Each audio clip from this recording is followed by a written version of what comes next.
လုံးမင်္ဂလာပါခင်ဗျာ Bysphere နဲ့ကြိုဆိုပါရခင်ဗျာကျွန်တော်ဒီနေ့ဒီဗီဒီယိုထဲမှာတော့ AutoCAD မှာ toolbar လေးနဲ့ drawing ဆွဲဖို့အတွက် toolbar လေးတွေခေါ်ပြပါမှာဖြစ်ပါတယ်ခင်ဗျာအဲဒါဆိုရင်ဒီ box က ribbon ဆိုတဲ့ဥစ္စာဖြစ်တဲ့အတွက်2 number ribbon ဖြစ်တဲ့အတွက်ဒီ ribbon ကိုပိတ်ပါမယ် command နဲ့ပိတ်ပါမယ် ribbon ribbon close ကိုရွေးပါမယ် ribbon close လုပ်လိုက်ပြီးဆိုရင်ကျွန်တော်တို့ကbox ကပိတ်တော့ရမယ်အဲဒါဆိုရင်ကျွန်တော်တို့ toolbar လေးကိုနောက်တစ်ဆင့်ပြန်ခေါ်ပါမယ်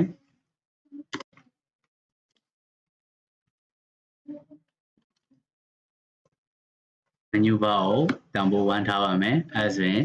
menu bar လေးကြာလာပါပြီ file edit view insert etc အကုန်ပါလာပါမယ်အဲဒီကနေ tool ဆိုတဲ့ tab လေးကိုနှိပ်လိုက်ပါမယ်အဲဒီကနေ toolbar ကိုရွေးပြီး AutoCAD ကိုပြန်ရွေးပါမယ် AutoCAD ထဲမှာကျွန်တော်တို့ဘာတွေနဲ့သုံးမယ်လဲဆိုရင် 2D planning ဆွဲမယ်ဆိုရင်ကျွန်တော်တို့က toolbar လေးလိုပါမယ် toolbar လေးတွေကိုအဓိကအနေနဲ့ပထမဆုံး layers toolbar ကိုပေါ်ရမယ် layer toolbar ကိုနေရာလေးချလို့ရပါတယ် left click နဲ့ဖိပြီးမှကိုလိုချင်တဲ့နေရာလေးမှာကိုထားချင်တဲ့နေရာလေးမှာထားပါအပြင် right click ပြန်နှိပ်ပါမယ် property tools bar ကိုပြန်ခေါ်ရမယ် property toolbar ဘယ်မှာတွေသုံးလဲဆိုရင်ကျွန်တော်တို့ကline တွေပေါ့ line တွေရဲ့ contact တွေပေါ့အဲဒါ color change မလားဒါ line ကို line ထပ်ရွေးမလား dotted နဲ့ line လား continuous line လားနောက်ပြီးတော့ဒါကတော့ line size box တွေပါအဲဒါဆိုရင်နောက်တစ်ခုပြန်ခေါ်ပါမယ်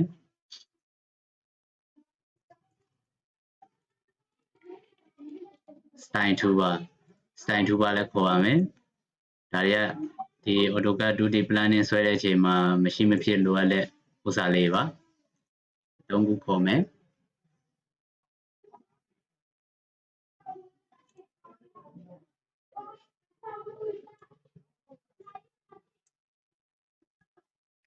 toolbar ခေါ်မယ်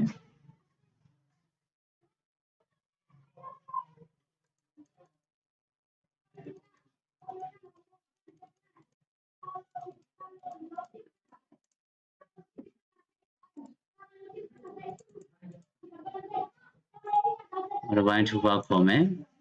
modify toolbar ကိုကျွန်တော်ညာဘက်မှာထားပါမယ်ဒါနှစ်ခုရှိရကြီးလိုမျိုးလေးပါကျွန်တော်က left click နဲ့ဖိမှညာဘက်ဘောင်ဘုတ်ကတ်လိုက်တာနဲ့ downline ဖြစ်တော့ပါတယ်အဲ downline မှာကျွန်တော်နေရာချပါမယ်အဲဆိုရင်ကျွန်တော်တို့ကဒီ plan နေဆွဲတဲ့အချိန်မှာလိုအပ်တဲ့ toolbar လေးလုံးလောက်အောင်ရှိပါပြီအခုဘာလို့မလဲဆိုရင်ကျွန်တော်တို့ကဒါဆိုရင် layer bar ပါ layer box ပါအဲဒါဆိုရင်layer တွေကနေရွေးလိုက်တဲ့ line မျိုးစားတွေကိုရွေးလို့ရပါတယ်ဒါကြောင့် test ကျွန်တော်တို့ drawing တွေမှာစာရေးရတာရှိတယ်အဲဥစ္စာတွေကိုလိုအပ်ပါတယ်နောက်ပြီးတော့ကျွန်တော်တို့က dimension toolbar ကိုခေါ်ပါမယ် dimension toolbar တော့ကျွန်တော်တို့အလွယ်တကူပေါ့အဲ့လိုမျိုးကိုဆွဲလိုက်တဲ့ပုံတွေကိုတိုင်းတာထည့်ခြင်းလွယ်တကူတုံးလိုက်အောင်ပါပဲlayer လေးကနေ layer တွေကိုဘယ်လိုတိစောက်မလဲဆိုရင်တော့နောက်ဗီဒီယိုမှာပြပြအောင်မှာဖြစ်ပါတယ်ခင်ဗျာအားလုံးပဲကျေးဇူးတင်ပါတယ်ခင်ဗျာဆုံးဖြတ်ကြည့်ရှုပြီးလို့နောက်ဗီဒီယိုမှာဆက်တွေ့ပါမယ်ခင်ဗျာ